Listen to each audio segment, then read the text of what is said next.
Non, c'est un roi nu, comme dirait Giono à propos de la tête de Langlois, mais c'est aussi un roi oublié. C'est peut-être, avec son frère cadet, Charles X, le roi oublié de l'histoire de la famille des Bourbons.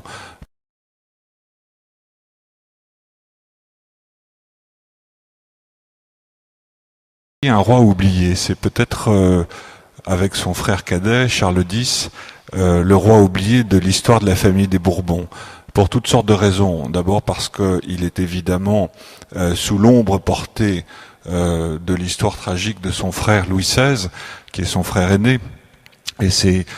d'abord et avant tout un cadet, et je tâcherai de vous expliquer à quel point cette position de cadet, de deuxième de la famille, a contribué à la particularité de sa psychologie et l'a façonné psychologiquement à la fois avant la Révolution, pendant la Révolution et à partir de 1814 lorsqu'il va prendre le pouvoir. Donc c'est un roi oublié et c'est alors même qu'il est oublié, paradoxalement, probablement le plus intelligent de la famille, en tout cas de sa génération. Si on prend la succession des souverains qui ont régné en France à partir de Louis XVI jusqu'à Napoléon III, on s'aperçoit qu'au fond, Louis XVIII est le seul roi qui va mourir sur son trône en 1824. Louis XVI meurt sur la guillotine, comme vous le savez tous, le 21 janvier 1793. Charles X va mourir en exil à Prague après avoir été démis du pouvoir et du trône par la Révolution de 1830, les fameuses Trois Glorieuses. Et comme dit méchamment Charles de Rémusat, il est tombé du côté où il penchait, c'est-à-dire du côté de l'absolutisme royal. Louis-Philippe va mourir en Angleterre en exil après avoir été lui-même également démis du pouvoir par la Révolution de février 1848. Quant à Napoléon III, vous connaissez son destin. Il meurt également en exil en Angleterre après avoir été démis du pouvoir pour avoir été battu à Sedan et par la proclamation de la République en septembre 1870. Donc le simple fait que cet homme ait, après un exil de près d'un quart de siècle, après 23 années d'exil, entre l'année 1791 où il quitte le royaume et l'année 1814 où il va trouver finalement le pouvoir, après ce passage extrêmement compliqué, difficile de l'exil, voilà un homme qui prend le pouvoir et qui le tient jusqu'à sa mort en septembre 1824. Et donc, troisième élément d'introduction à ce personnage, l'homme est oublié, l'homme est intelligent, et cette intelligence se manifeste particulièrement par un extraordinaire pragmatisme, une capacité d'adaptation, et c'est en cela que peut-être ce roi est plus que tout autre un roi de la transition entre ce qu'on appelait l'ancienne France et la nouvelle France, entre l'ancien régime et la France d'après la Révolution française. Un roi qui a été capable à la fois de ne pas oublier les traditions monarchiques d'ancien régime dont il s'est servi, je vous l'expliquerai particulièrement lorsqu'il revient en France en 1814, et qui en même temps a été capable de prendre en compte les principes, les intérêts et les acquis de la Révolution française, particulièrement dans cette charte constitutionnelle dont il est le père, qu'il va octroyer, qu'il va donner aux Français en juin 1814. Donc pour toutes ces raisons, voilà un personnage qui est intéressant et qui, au fond, est une sorte d'introduction à notre modernité. Ce roi est, à la différence de Napoléon, qui a été un empereur de la guerre, ce roi est un roi de la paix, ce roi est un roi du retour des libertés aux libertés françaises, et c'est un roi qui, par l'exemple anglais qu'il a pu voir de près en exil à partir de 1807, a été assez intelligent pour accepter le principe de ce qu'on pourrait appeler une monarchie constitutionnelle, au fond un principe extrêmement moderne, et qui a permis aux élites françaises et à la France d'une façon générale d'expérimenter un régime tout à fait nouveau, tout à fait neuf par rapport à ce que la France avait connu depuis la Révolution, qui est ce régime parlementaire où, comme le disait Guizot, alors qu'on se battait sous la Révolution, alors que l'on se taisait sous l'Empire, comme le dit Guizot, la France de la Restauration avait ramené la liberté au sein de la paix. Et cette liberté retrouvée au sein de la paix, une paix qui durera jusqu'en 1870, est un peu, en grande partie, l'œuvre de ce Louis XVIII, Louis Stanislas Xavier de Bourbon, plus connu sous le nom de Louis XVIII à partir de 1814. C'est de ce personnage dont je voudrais vous parler. Ce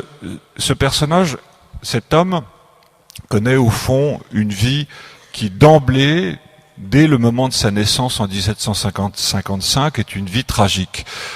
Il est l'un des 5 enfants, 3 garçons et 2 filles, du dauphin, qui est lui-même le fils de Louis XV, donc c'est un des 3 petits-fils de Louis XV, avec son frère aîné Louis XVI et son frère cadet, le futur Charles X. Il naît en 1755 et très rapidement, dès les années 1770-1780, il va se retrouver en conflit par rapport à son frère aîné. Voilà un homme que l'on marie à Marie-Joseph de Savoie, une princesse de Savoie-Carignan, qui n'aura pas d'enfant de son mariage, et qui, dès la naissance du premier enfant de Louis XVI, c'est une fille en 1777, et a fortiori la seconde naissance d'un garçon, le premier dauphin de France, qui va mourir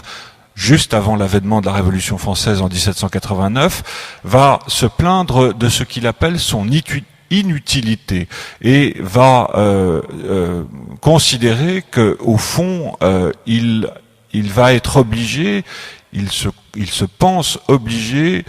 de mettre ses pieds dans les traces de son frère aîné Louis XVI, avec probablement très rapidement une ambition politique qui est le sien, un orgueil et un amour-propre dont il parle à plusieurs reprises à son premier favori qui est le duc de Lévis, avec lequel il entretient une correspondance qui a été publiée par le Mercure de France il y a quelques 20 ans et qui est extrêmement intéressant si l'on veut comprendre la psychologie de ce futur roi de France. Voilà un homme qui est donc tenu en lisière par rapport à son frère aîné, avec une véritable ambition politique, une intelligence politique qui va le conduire dès les années 1770-1780 à manœuvrer par rapport à son frère aîné, ce qui va alimenter en partie ce qu'on pourrait appeler une certaine légende noire qui va recouvrir le personnage, légende noire alimentée elle-même par de très grands biographes et romanciers comme Stefan Zweig, qui ne l'épargne pas dans la biographie qu'il consacre à Marie-Antoinette. Les rapports que le comte de Provence, car c'est le titre qu'il porte jusqu'en 1791, les rapports que le comte de Provence entretient avec son frère aîné Louis XVI, qui accède au pouvoir en 1774 à la mort de leur grand-père commun Louis XV, sont des rapports compliqués, des rapports de duplicité, des rapports feutrés. Quand on lit la correspondance de Mercy-Argenteau à Marie-Thérèse d'Autriche, qui rapporte les évolutions de Marie-Antoinette, reine de France, entre 1774 et 1789, on s'aperçoit que le personnage est tenu comme un personnage assez inquiétant, assez dangereux, capable par ses manœuvres de gêner le pouvoir monarchique incarné par Louis XVI. Il y a donc dès le départ un conflit de pouvoir qui existe entre les deux frères, entre le frère aîné Louis XVI et le frère cadet comte de Provence, futur Louis XVIII. Et ce conflit de pouvoir ne va faire que s'accentuer à l'occasion de l'avènement de la Révolution française à partir de 1789. La légende noire de Louis XVIII, du futur Louis XVIII, est particulièrement alimentée par une affaire que l'on a appelée l'affaire Favras. Favras était un des favoris, un des personnages qui évoluait dans les, je dirais, dans la proximité du comte de Provence, qui a été probablement, même si cet homme qui finira par mourir sur la guillotine en février 1791 sans avoir parlé, a probablement été un intermédiaire entre le comte de Provence et Mirabeau, qui commence à se rapprocher de la cour dès la fin de l'année 1789 et particulièrement en 1790, et il est probable, voire certain, que le comte de Provence, par l'intermédiaire de Mirabeau, a tenté de se ressaisir d'une partie du pouvoir monarchique en train d'être perdu par son frère aîné Louis XVI, contré par l'Assemblée nationale, particulièrement à partir du mois d'octobre 1789, lorsque Louis XVI est contraint de quitter Versailles pour le palais des Tuileries à Paris. Et donc ces manœuvres en disent déjà assez long sur cette extraordinaire ambition politique de cet homme, qui est dans un certain sens un fils des Lumières, un enfant des Lumières, qui est nourri de littérature latine et de littérature contemporaine, à commencer par l'encyclopédie Diderot et d'Alembert, qui connaît son Horace par cœur, qui le cite d'ailleurs très souvent, qui a ce goût de la mise en scène du pouvoir, qui a ce goût de l'étiquette et du protocole, qu'il considérera toujours comme absolument utile à ce qu'il appelle la dignité du pouvoir royal. Et on retrouvera ça à partir de 1814 dans la reformation ou dans la réinvention de la cour de France lorsqu'il régnera au début de cette période dite de la Restauration. Et voilà un homme qui, en 1791, va profiter du départ de son frère, qu'on appellera la fuite à Varennes, pour lui-même quitter le royaume, après avoir promis qu'il y resterait envers et contre tous aux côtés de son frère. Et la différence qui peut exister entre les deux fuites des deux frères, celle de Louis XVI en direction de Metz, où en juin 1791 il décide de rejoindre l'armée de Bouillé et se fait malencontreusement arrêter, comme vous le savez, à Varennes, à quelques kilomètres du but, l'échec de ce départ de Louis XVI en comparaison de la réussite du départ de Louis XVIII, qui lui, accompagné de son favori de l'époque, qui était le futur duc d'Avaray, va gagner sans encombre Bruxelles, de l'autre côté donc des frontières du royaume, et va commencer, à partir de juin 1791, un exil qui va le conduire à travers l'Europe entière. Et il est intéressant d'observer et de regarder cet homme à la lumière de cet exil. Les 23 années qui vont conduire Louis XVIII de Bruxelles à Paris, entre 1791 et 1814, où il se déplacera successivement à Mons, puis à Turin chez son beau-père, le roi de Sardaigne, puis à Vérone, au sein des États de Venise, puis ensuite en Rhénanie, puis à côté de Varsovie, où il va se retrouver entre 1801 et 1803, puis à Blankenfeld, en Courlande, puis enfin en Angleterre à partir de 1807, où il réside successivement à Gosfield House au sud de Londres, puis à Hartwell House à partir de 1809 jusqu'en 1814. Ces 23 années d'exil sont probablement les années les plus importantes dans la formation psychologique de ce que sera cet homme. Il y a dans les contrariétés, la défaite de cet exil, une extraordinaire pugnacité de cet homme qui devient une sorte de roi nu, qui va se proclamer régent du royaume à la mort de son frère en janvier 1793, puis qui va se proclamer roi de France en juin 1795 à Vérone dans une proclamation spectaculaire après la mort officielle du dauphin, le petit Louis XVII, au Temple, et qui sera obligé, étant donné la situation qui est la sienne, de porter un titre de complaisance ou de courtoisie qui est celui de comte de Lille, du nom du duché de l'Isle-Adam qu'il a donné à son favori, le duc d'Avaray, et qui, malgré cette absence de pouvoir, malgré les contraintes de l'exil, ne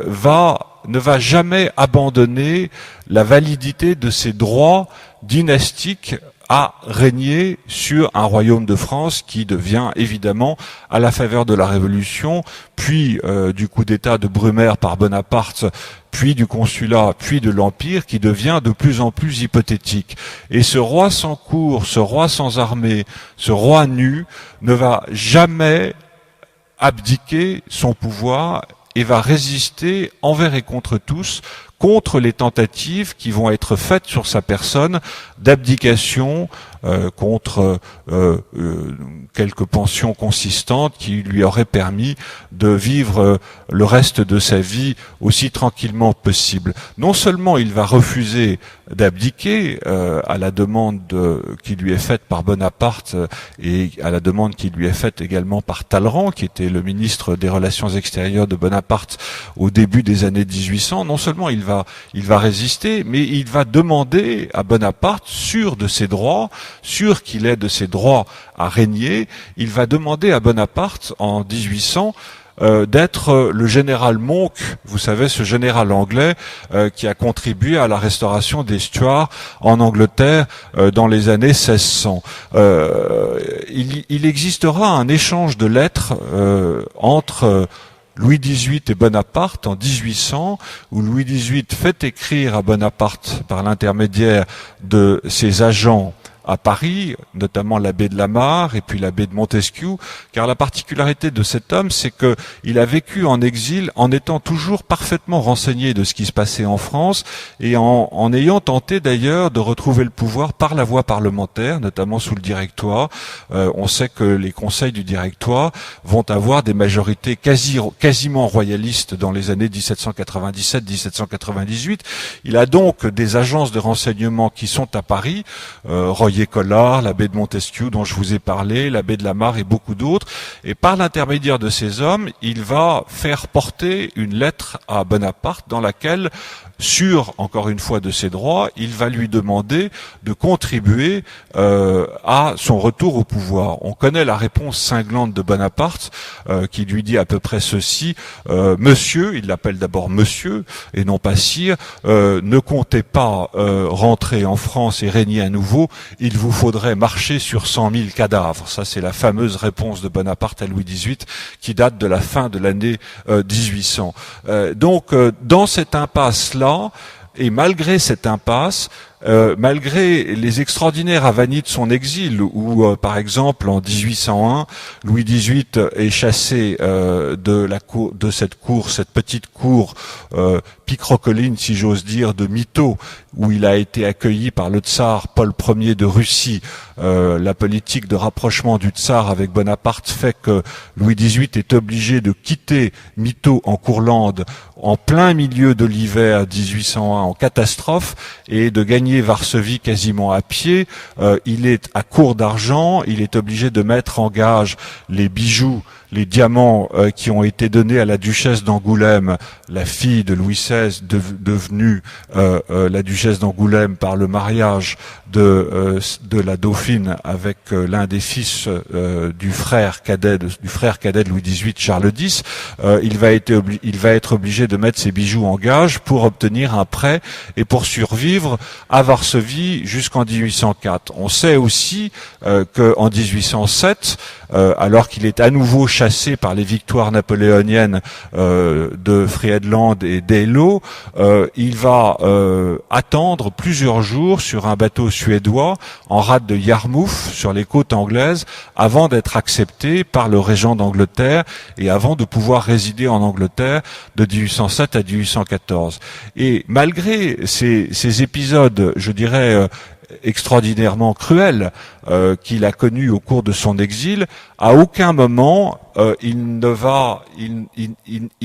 va plus croire à son étoile. Au fond, si quelque chose le rapproche de Napoléon, c'est cette confiance absolue qu'il a dans son étoile. Alors, du côté de Napoléon, on pourrait appeler ça une croyance en la fortune. Du côté de Louis XVIII, je dirais plutôt que c'est une croyance en la providence. Vous savez, la fortune est la compagne laïque de la providence. Providence, Louis XVIII se remet dans les mains de la Providence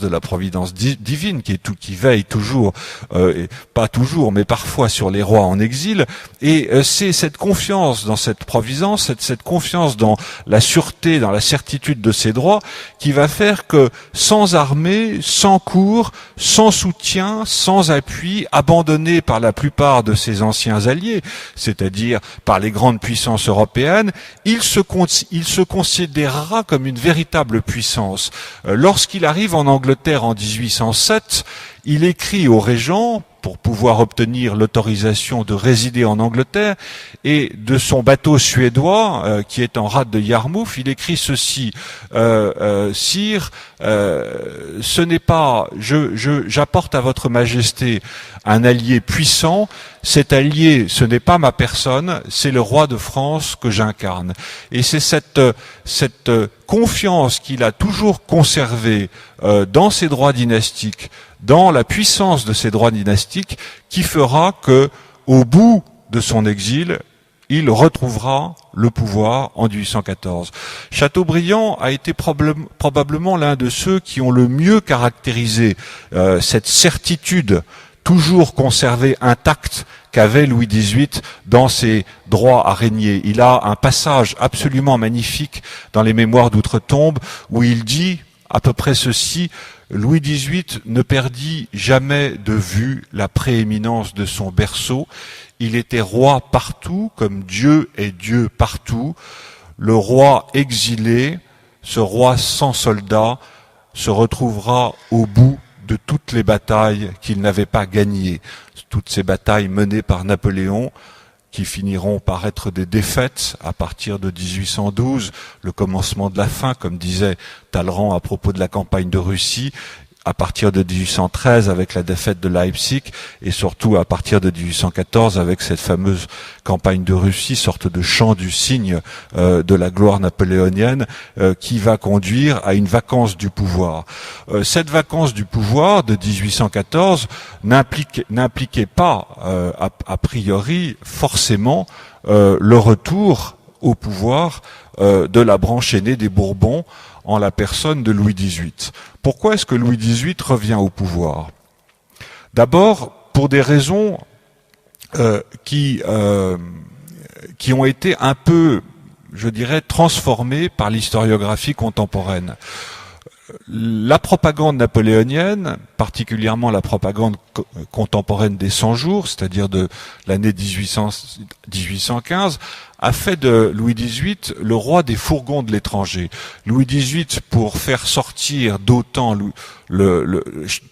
Napoléon, pour faire sortir d'autant Louis XVIII de l'unité de la nation, de l'indivisibilité de la nation, pour en faire un étranger à la nation, a développé cette idée que le roi serait revenu à la faveur et grâce aux armées coalisées dans ces fameux fourgons de l'étranger, et que sans les alliés, il n'aurait pas pu régner à nouveau. Donc je voudrais commencer par tordre le cou à cette légende, qui est une légende de propagande, qui est d'origine napoléonienne, et qui aurait voulu que Louis XVIII aurait été poings et pieds liés sous la volonté et au pouvoir des puissances coalisées contre Napoléon. En réalité, on sait qu'en 1814, les puissances alliées vont négocier avec Napoléon quasiment jusqu'au bout, jusqu'au 19 mars 1814, à Châtillon-sur-Seine. Napoléon est représenté par son dernier ministre des Affaires étrangères, qui n'est plus Talleyrand, et qui est le général de Caulaincourt, et que les Alliés vont finir par reconnaître Louis XVIII comme un roi de France potentiel très tardivement, à partir du 31 mars 1814, alors que les jeux sont faits et que Paris est en train de se rendre aux puissances coalisées qui l'assiègent. On sait que les princes Bourbons, qui débarquent en France à la faveur des défaites napoléoniennes dans les premiers mois de 1814, le font à leur initiative personnelle, qu'ils ne sont pas envoyés par ni le gouvernement anglais, ni le gouvernement autrichien, ni le gouvernement prussien, et qu'ils y vont à leurs propres risques et périls, et que, encore une fois, les Alliés non seulement ne vont pas encourager les Bourbons à retrouver le pouvoir, mais vont plutôt contribuer à leur mettre des bâtons dans les roues. Le candidat préféré d'Alexandre Ier de Russie, qui a les cartes en main en mars 1814, puisqu'il est le premier à rentrer dans Paris avec le roi de Prusse, le candidat préféré d'Alexandre Ier de Russie est Bernadotte, ou un candidat de substitution, mais certainement pas un représentant de la famille de Bourbon, qu'il considère comme une famille beaucoup trop orgueilleuse et qui lui serait beaucoup trop hostile pour régner en France. Et donc, on sait le jeu et le rôle qu'a joué Talleyrand à Paris au cours de cette journée extraordinaire du 31 mars 1814, cette espèce de coup d'État qu'opère Talleyrand, qui arrive à convaincre Alexandre Ier de la pertinence de la candidature de Louis XVIII au trône de France, en liant précisément la légitimité, les droits historiques du roi Louis XVIII à la légitimité et aux droits historiques des différentes familles qui règnent en Europe. Il considère que cette coexistence de légitimité entre la légitimité française et la légitimité européenne du roi de Prusse, de l'empereur d'Autriche et du roi d'Angleterre permettra un retour à la confiance. Et avec ce retour à la confiance, à partir dans un contexte de peur absolue, au fond, ce qui habite l'Europe en 1814, c'est cette peur qui saisit l'Europe dès 1792, cette peur de cet envahissement français continu depuis les guerres de conquête, les guerres idéologiques, puis les guerres de conquête de la Révolution, poursuivies par les guerres de conquête du consulat et de l'Empire. Retour à la confiance et à partir de là, retour à la paix. Talleyrand a certainement été, dans cette circonstance, l'homme de la situation. Mais si Louis XVIII n'avait pas lui-même évolué par rapport à la Révolution, au cours de ce long exil de 23 ans, il est probable que cette candidature n'aurait pas pu être avancée par Talleyrand à Paris. Louis XVIII, au moment où Talleyrand négocie à Paris, est à Londres, on est au mois de mai 1814, et Louis XVIII fait publier une première proclamation qui fait que cet homme revient de loin, car pendant plusieurs années, sous la Révolution, dans les années 1790 et quasiment jusqu'en 1799, Louis XVIII, dans ses proclamations, parle de rétablir la monarchie sur les bases de son ancienne constitution, c'est-à-dire en fait de ne pas tenir compte de la table rase révolutionnaire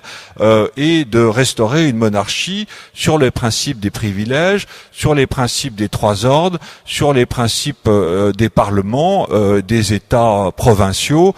et donc de rétablir une société telle qu'elle existait avant l'avènement au serment du jeu de paume le 20 juin 1789, l'avènement de cette société nouvelle. Ce n'est que progressivement, dans les années 1800, à la faveur de son exil en Angleterre, où il observe le système parlementaire anglais, que Louis XVIII va évoluer, en commençant par considérer que l'administration issue de la Révolution française pourrait lui être utile, en poursuivant par un blanc-seing qu'il donne au Code civil napoléonien, en continuant dans une proclamation de 1813, donc un an avant son retour au pouvoir, par accepter le principe des biens nationaux, c'est-à-dire de ces transferts de propriété qui se sont opérés à la faveur de la Révolution en 1792 et 1793, et en promettant une amnistie pour les, entre guillemets, coupables de la Révolution, y compris les régicides de 1793, qui n'étaient tout de même pas rien de la part du propre frère de celui qui avait été guillotiné place de la Révolution le 21 janvier 1793.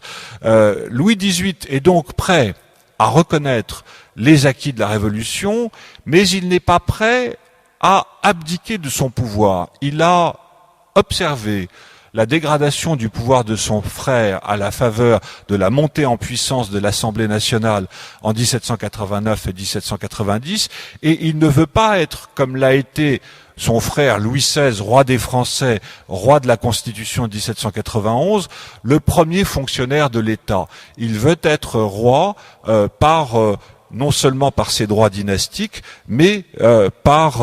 la puissance divine, roi de droit divin. Et c'est cette particularité, ce paradoxe-là qui est particulièrement intéressant et qui fait de la Restauration une période quasiment unique en son genre. Le renversement de situation que va opérer Louis XVIII est tout à fait étonnant au mois de mai de 1814, car Talleyrand, manœuvrant à Paris, va obtenir du Sénat impérial que Louis XVIII soit rappelé. Mais il n'est pas rappelé comme roi de France, il est rappelé comme Louis Stanislas Xavier, frère du dernier roi régnant, c'est-à-dire frère de Louis XVI. Il n'est pas restauré, mais il est instauré.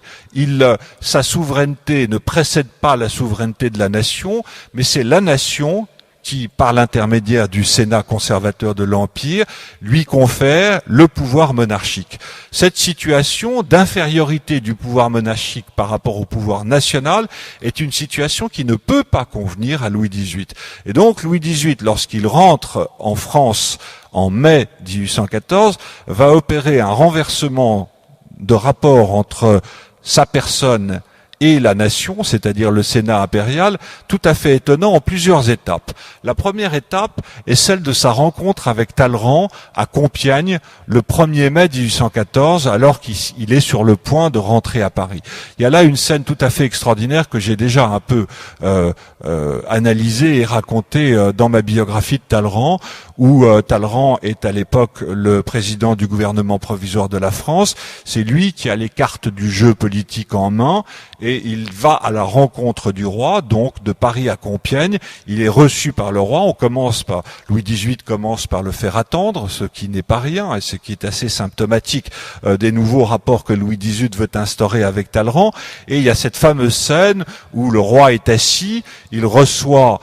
Talleyrand dans son cabinet, et il lui dit à peu près ceci: Prince, je suis charmé de vous revoir. Si vous aviez eu raison, vous me diriez: asseyons-nous et causons, et comme c'est moi qui ai eu raison et qui au bout du compte ai gagné, je vous dis: asseyez-vous et causons. Et ça donne absolument, à travers ce trait d'esprit, tout le sel de la situation d'un Talleyrand qui va être, qui en quelques minutes est démis de son pouvoir de président du gouvernement provisoire de la France, qui perd les cartes politiques qu'il avait en main, et cette reprise en main du pouvoir qu'opère Louis XVIII. Il l'opère en publiant une première proclamation le lendemain, le 2 mai 1814, qu'on appelle la proclamation de Saint-Ouen, du nom du lieu, Saint-Ouen qui est maintenant une banlieue parisienne, du nom du lieu où il l'a écrite, avec la collaboration du baron de Vitrolles,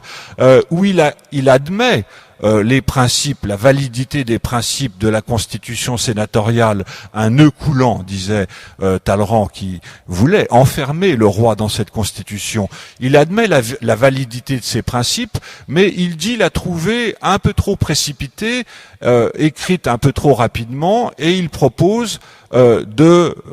d'octroyer lui-même une constitution à la France. C'est cette fameuse charte constitutionnelle qui va être solennellement jurée par Louis XVIII le 4 juin 1814 en présence des chambres assemblées, c'est-à-dire l'ancien corps législatif de l'Empire et l'ancien Sénat impérial transformé en chambre des pairs.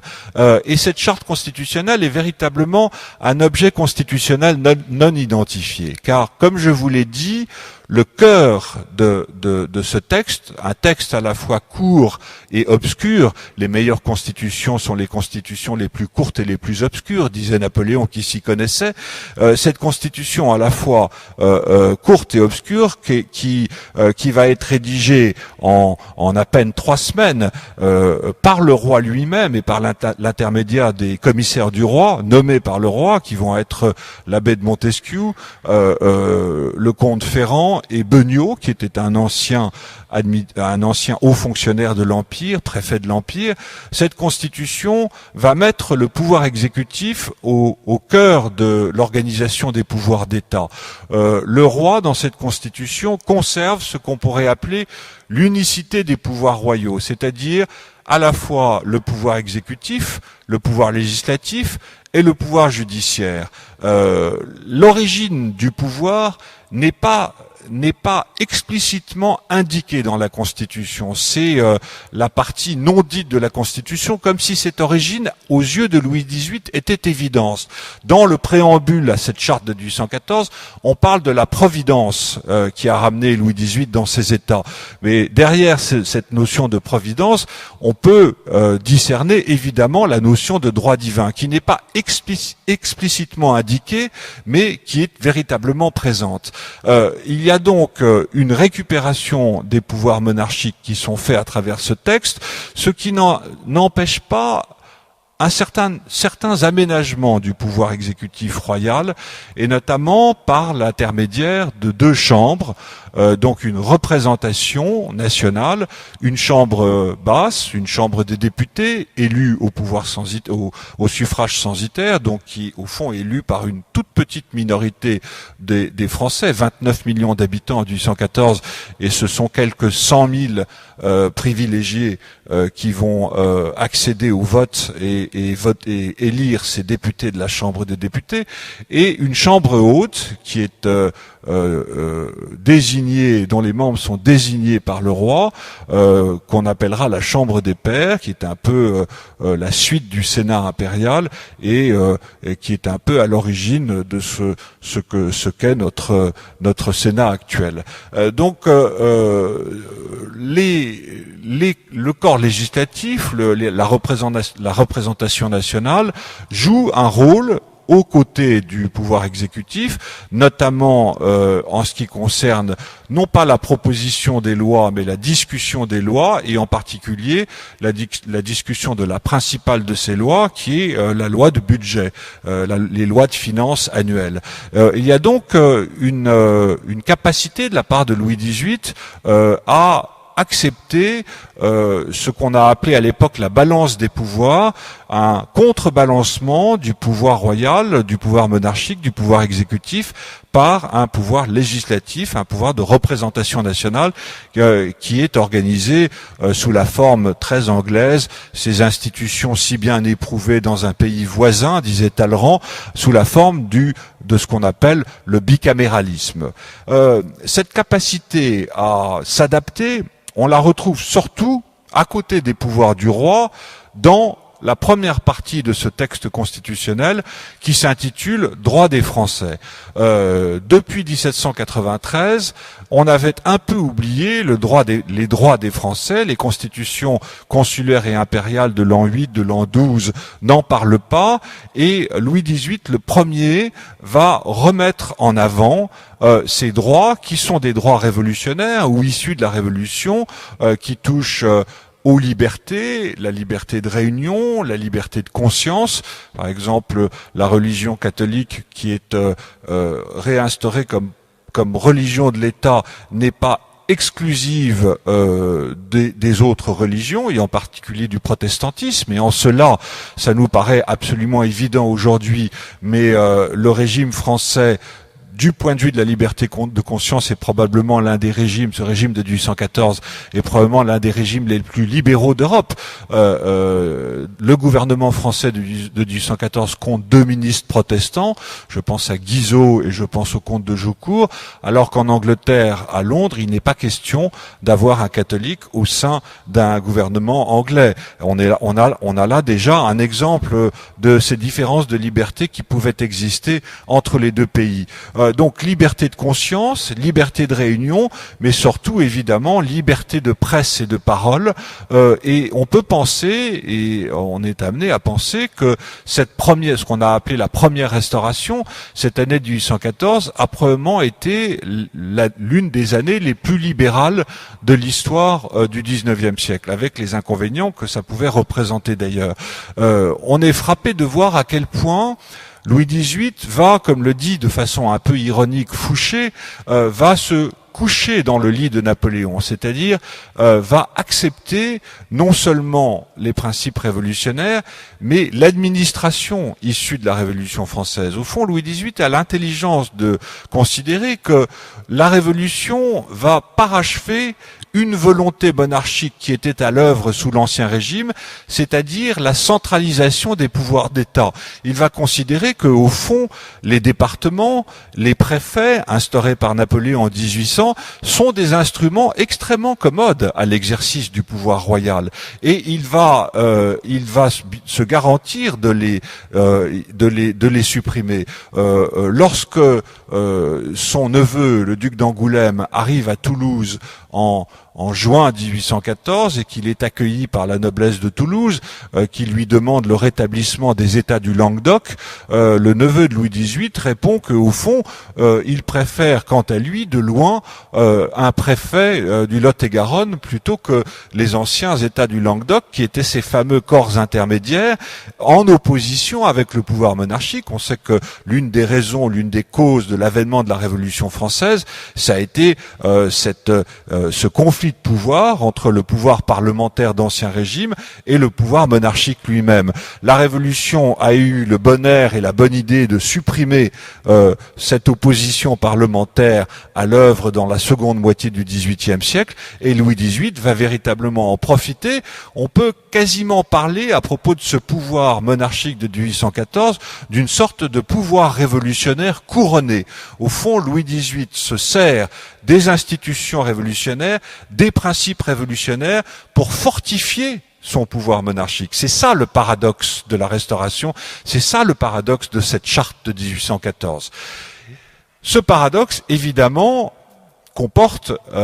des inconvénients ou entraîne ou fait surgir des obstacles. Et les deux obstacles que va rencontrer Louis XVIII au moment du rétablissement ou de l'établissement de ce tout nouveau pouvoir monarchique de 1814, on les trouve à la fois dans la société et dans l'armée. Dans la société, au fond, on aurait pu penser que l'opposition à la charte constitutionnelle, que l'opposition à ce roi restauré de 1814, Louis XVIII, aurait été une opposition de l'ancien tiers-État, une opposition de la bourgeoisie, des élites de la haute et de la moyenne bourgeoisie. Au contraire, la bourgeoisie sera probablement l'allié le plus enthousiaste et le plus solide à cet avènement, à ce rétablissement du pouvoir monarchique. La véritable opposition sociale que va rencontrer Louis XVIII, il la rencontre dans la noblesse, dans l'ancienne noblesse d'Ancien Régime, qui, comme le dit très bien un contemporain, si la noblesse a été comme pardonnée et acceptée du bout des lèvres par Bonaparte à la faveur de l'amnistie accordée aux émigrés en 1802, elle va revenir triomphalement en 1814, considérant que le rétablissement du pouvoir monarchique est aussi, et devrait être aussi, le rétablissement de ses propres pouvoirs, c'est-à-dire de ses droits et privilèges de second ordre du royaume qu'était la noblesse avant 1789. C'est précisément ce que ne veut pas Louis XVIII. Au fond, il y a quelque chose de Louis XIVien dans la psychologie et dans la façon de gouverner de Louis XVIII, qui considère qu'il est beaucoup plus facile pour lui de gouverner avec la bourgeoisie, avec une classe sociale qui est en cours d'ascension sociale et qui n'a pas les prétentions qui étaient les prétentions de la noblesse avant 1789, prétentions recouvrées à la faveur de son retour en 1814. Et il y a donc une tension qui s'installe entre cette noblesse qui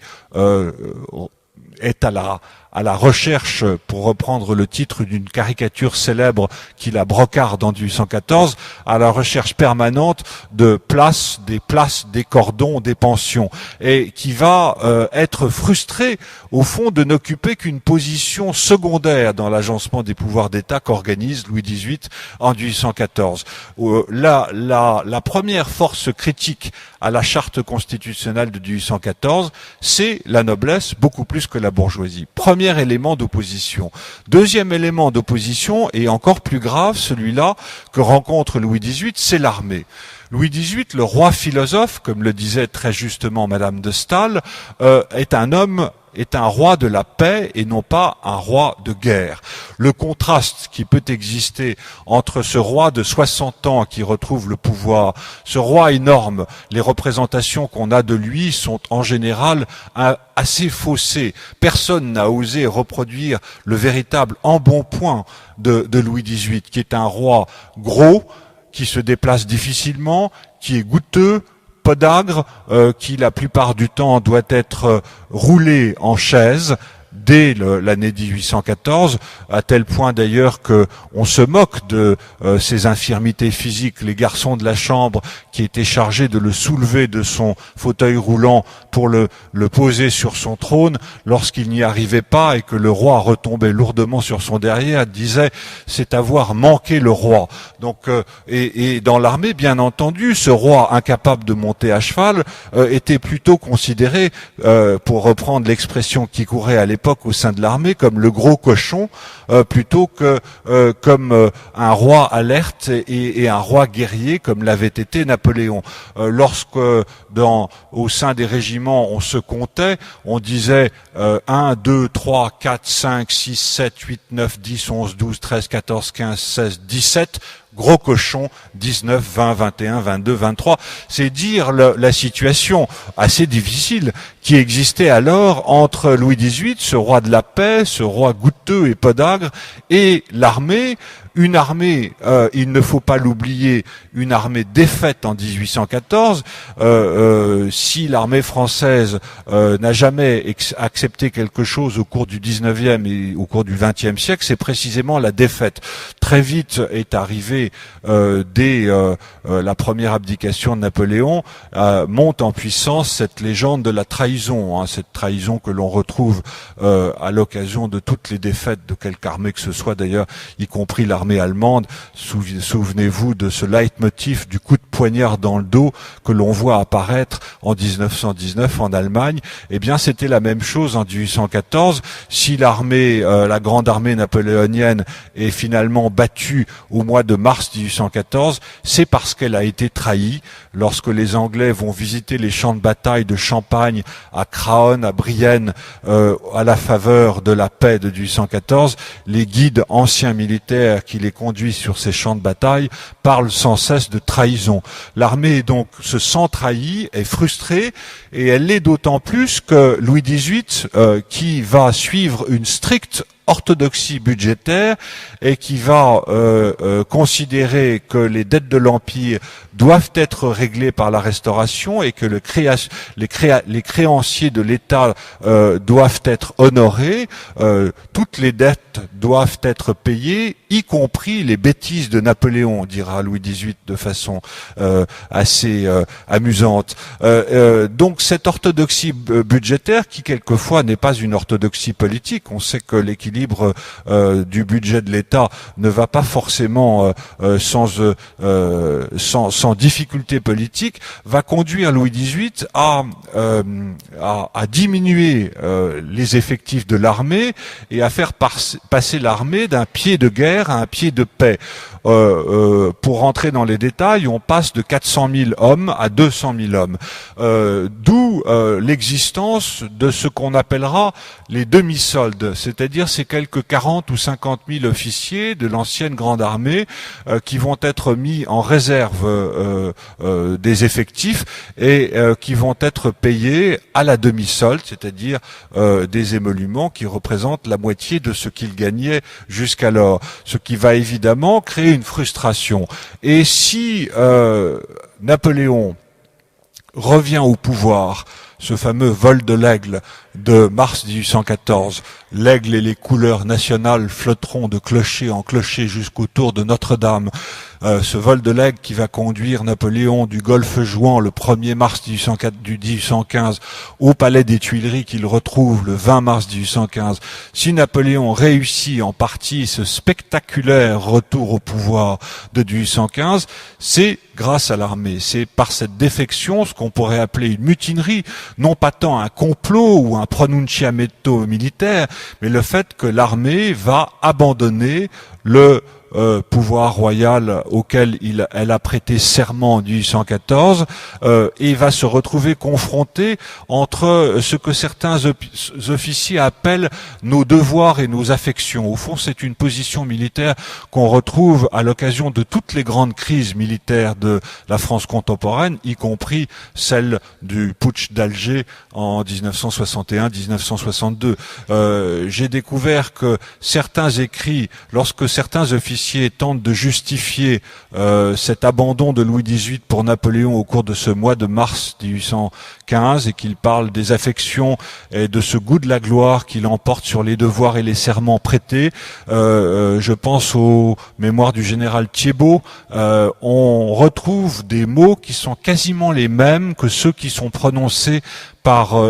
Élie de Saint-Marc dans ses mémoires Les Chants de Braise lorsqu'il veut justifier le putsch auquel il va participer à Alger au début des années 1960. C'est assez étonnant ça. En tout cas, Louis XVIII se retrouve à nouveau comme le roi nu, un roi sans armée, abandonné par la totalité de l'armée. Vous vous rappelez du fameux mot du maréchal Ney qui était envoyé par Louis XVIII à Lons-le-Saunier pour arrêter Napoléon et qui avait promis à Louis XVIII qu'il ramènerait Napoléon dans une cage de fer et qui, le 14 mars 1815, à Lons-le-Saunier, se retourne en faveur de Napoléon et qui dit « on ne peut pas arrêter l'eau de la mer avec la main » et qui se rend compte que l'armée est littéralement pris d'une frénésie napoléonienne et que par contamination, cette mutinerie se propage au fur et à mesure que se propage la nouvelle du débarquement de Napoléon. Cette mutinerie se propage de régiment en régiment, ce qui amène Louis XVIII à quitter les Tuileries dans la nuit du 19 au 20 mars 1815 pour se réfugier à Gand. Notre père de Gand, dira-t-on sous forme de jeu de mots à Paris, au cours de ces 3 mois que l'on appellera les 100 jours, entre mars et juin 1815. La période, et j'en terminerai là-dessus, la dernière période qui va conduire Louis XVIII à retrouver le pouvoir à partir de juillet 1815 jusqu'à sa mort en septembre 1824 est probablement la période la plus dramatique, la plus tragique et la plus solitaire de cet homme qui avait déjà connu de longues années de solitude en exil. Au fond, Louis XVIII va se battre quasiment seul en faveur d'une réconciliation nationale. C'est pour ça d'ailleurs que Henri IV et la figure d'Henri IV est récupérée par Louis XVIII, l'homme de la réconciliation entre protestants et catholiques, est récupérée par Louis XVIII comme la figure emblématique du royaume. Si Henri IV a été l'homme de la paix religieuse, Louis XVIII veut être l'homme de la paix sociale entre les intérêts de l'ancien régime d'un côté et les intérêts de la Révolution de l'autre. Il le dira à plusieurs reprises dans ses lettres, « Je ne veux pas être le roi de 2 France ». Et dans des circonstances extrêmement difficiles qui sont celles de son retour pour la 2e fois à Paris en juillet 1815, après la défaite de Waterloo le 18 juin 1815, Louis XVIII va mettre en place un programme politique de réconciliation nationale qui a été très bien résumé par l'un de ses principaux ministres, très habile, encore un bourgeois, Élie Decazes, qui sera fait duc de Cazes par Louis XVIII. Bon, ce programme se résume en 2 mots, royaliser la nation, nationaliser la royauté. Et c'est exactement ce que va tenter de faire Louis XVIII envers et contre tout, et en particulier envers et contre sa propre famille. Car son frère cadet, le futur Charles X, qui va prendre sa suite en 1824, qu'on appelle le comte d'Artois, va mener l'opposition ultra-royaliste à la politique de modération et de réconciliation menée par Louis XVIII. Et on peut considérer que les années qui vont de 1815 à 1819 sont probablement parmi les années les plus libérales et les plus modérées, les plus pacifiques de toute l'histoire du XIXe siècle jusqu'à l'avènement de la Troisième République. Et voilà un homme, et là on retrouve la psychologie et le caractère du roi, qui n'est pas du tout ce roi fainéant que certains de ses biographes ont voulu faire. le roi se trouve au bout de toutes les décisions qui sont prises, dira par exemple Decazes à propos de son maître qui était en même temps le favori de Louis XVIII. Voilà un roi qui va tenir le pouvoir envers et contre tous, envers et contre sa famille, mais envers et contre son propre physique, ses propres incapacités physiques, envers et contre sa maladie, qui vont faire de ces dernières années véritablement des années de souffrance. Il aura ce mot qu'il dira à un autre de ses ministres, le comte de Villèle, qui est aussi un des grands hommes de cette période. Il est permis à un roi de mourir, mais il ne lui est pas permis d'être malade, ni de souffrir, ni de se plaindre. Et les derniers jours de Louis XVIII, aux Tuileries, en septembre 1824, où il voit arriver son frère un peu empressé, impatient de trouver le pouvoir ou de prendre le pouvoir à sa propre mort, à la mort de son frère Louis XVIII, il lui dit, lorsqu'il le voit arriver, « Il est encore trop tôt, mon frère, pas encore. » Et jusqu'au dernier moment, il conservera ce qu'il a toujours appelé, depuis l'exil jusqu'à son retour en France en 1814, il conservera intact ce qu'il appelle la dignité de ma couronne. Et cette dignité royale, Chateaubriand le dit également très bien dans ses mémoires d'outre-tombe, et probablement avec le pragmatisme politique qui a été le sien, l'élément le plus étonnant, le plus singulier, le plus spectaculaire de l'histoire de ce roi méconnu dont je vous ai un peu trop longuement parlé, qu'a été Louis XVIII. Merci de votre attention.